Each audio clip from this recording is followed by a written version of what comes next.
You guys have heard me say this. I've staged every property I've listed probably for the last 10 years or that I've done renovations on. I'm always a big believer, and I can tell you that the feedback, again, we talked about it as we were walking through the house. Of course, unless you split tested it, you know, you're relying on other people's data, you're relying on the Realtor Association or other people who have done the testing, or as far as like, you know, analyze data. But in general, they've looked at similar houses that weren't staged and ones that were staged, and they say the statistics are about 6 to 8% more. Some say a little bit more than that. So obviously, if you're paying 1%, it's worth it. In your own mind, you're thinking, well, maybe I could get as much without it or whatever.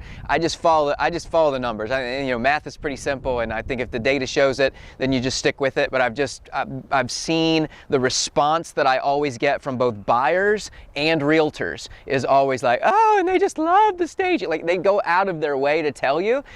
When they do that, you feel like, yeah, I mean, this is probably making a difference. And it's even almost for me, just whether or not you see it dollars and cents, or, you know, you would know whether on that deal or not, if it wasn't staged, would you've gotten as much? For me, it's just part of the marketing process, because when you list a house that's a bunch of empty rooms and empty boxes, it just looks like a floor and walls. Like, I mean, it's a brown floor and I don't know what color your walls are. There's a brown floor and tan walls, or what. I mean, it's just boring, right? I mean, you've done a great renovation. You've spent, you know, maybe 20 or 30 grand on, you know, paint and flooring and cabinets and counters and all that kind of stuff. The kitchen usually still looks good and the bathroom still look good, but everything else is just an empty, boring box. And so your marketing on the MLS is to sell.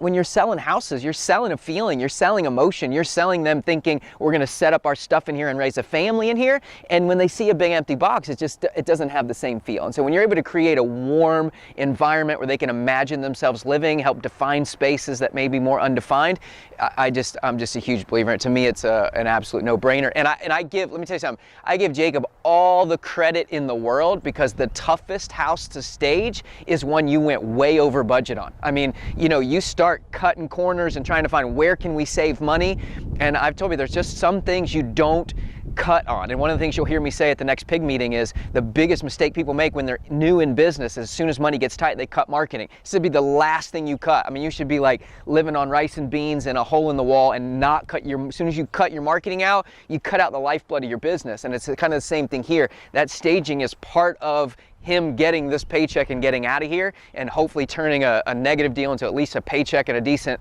property. And I think staging makes all the difference in the world.